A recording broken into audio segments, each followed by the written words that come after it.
Both Apple's iPhone X and Samsung Galaxy Note 8 feature dual-lens rear cameras, but which one takes better photos? Apple Insider puts two flagship smartphones to test to show you which mobile camera gives you the best value. The specs of the rear cameras on the iPhone X and Note 8 are pretty similar. They're all 12 megapixels, with a 2x zoom feature on both phones using the telephoto lenses.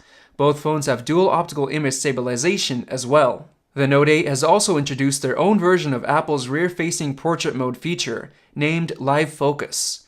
But with the Note 8, you can adjust the amount of blur in real time as well as in post.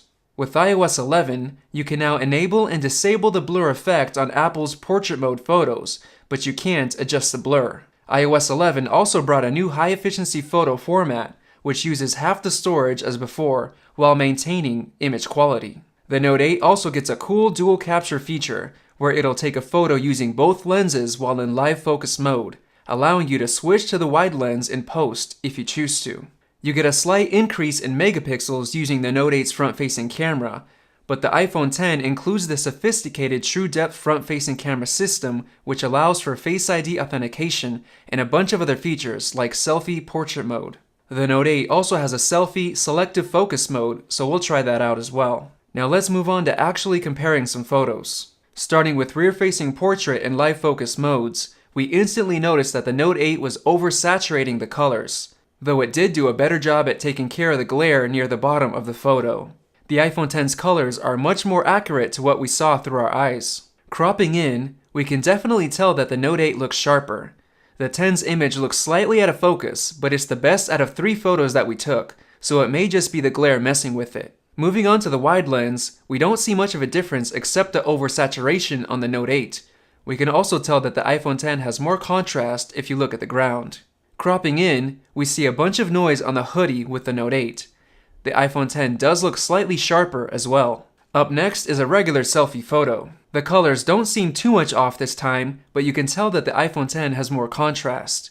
We can also see more detail in the sky on the X, compared to the Note 8, which looks pretty blown out. Cropping in, the iPhone X looks just a bit more detailed than the Note 8. Next, we have a wide photo of a tree to compare detail. The colors are way different, with the iPhone X being the most accurate. We can also tell that the X has more contrast compared to the Note 8's image, which makes the details blend into each other. Cropping in, the X looks more detailed, but it could be due to the lack of contrast on the Note 8. Next up is the same tree except with the telephoto lens. Again, the colors on the X are much more true to life, and the contrast makes it look more pleasing to the eye. Cropping in, we can actually see that the Note 8 is a bit sharper, but due to the lack of contrast, it's hard to tell. Now we have a wide photo using HDR mode on both phones. We can instantly see that the iPhone X holds a lot more details in the sky. The Note 8 again oversaturates the colors, and it's exposed a bit darker. Cropping in, we can see a lot more detail on the iPhone X. Next up is a couple of selfies using selfie portrait and selective focus modes. We can see that they work a little bit differently. The Note 8 actually adds a bokeh ball effect along with the blur, and it maintains details in the foreground like the jacket, compared to the iPhone X, which holds focus on the face and softens everything else. Cropping in, the Note 8's image looks a bit more detailed. The Note 8's blur effect is stronger than on the X, which makes for a seemingly better photo. In the next set of photos, we went under a bridge for a low light scenario. Starting with the telephoto lens, the Note 8 looks a bit oversaturated, but it actually has less noise on the hoodie compared to the X. The rocks in the background are more detailed as well. Cropping in, we can tell that the Note 8's image is sharper, and the X looks soft and the detail is a bit smeared. Now with a wide lens, the iPhone X's image looks a bit overexposed and a tad bit blurry. Cropping in, we can tell that the Note 8 is more sharp, and the letters on the hoodie are blown out on the iPhone X. Finally, we tested out the flash on both phones.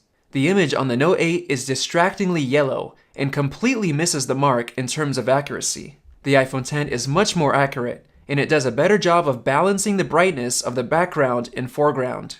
Cropping in, we do see more detail in the Note 8's image, with the iPhone X's detail looking a bit smeared. In conclusion, the Note 8's photos are just as sharp or sharper than the iPhone X in various situations, but it oversaturates the colors and has a tendency to lack contrast. The iPhone X does a better job at high dynamic range photos, but detail can get more smeared when in low light than on the Note 8. The blur effect photos on the Note 8 look just as good as the ones on the iPhone X, if not better, thanks to the bokeh ball effect and stronger blur effect. Let us know what you think about this comparison in the comments section below. If you enjoyed this video, like it and hit that subscribe button. Also, check out our price guide, which makes it extremely easy to find the best deals on Apple products updated daily. Be sure to follow us on social media, and we'll see you in the next video.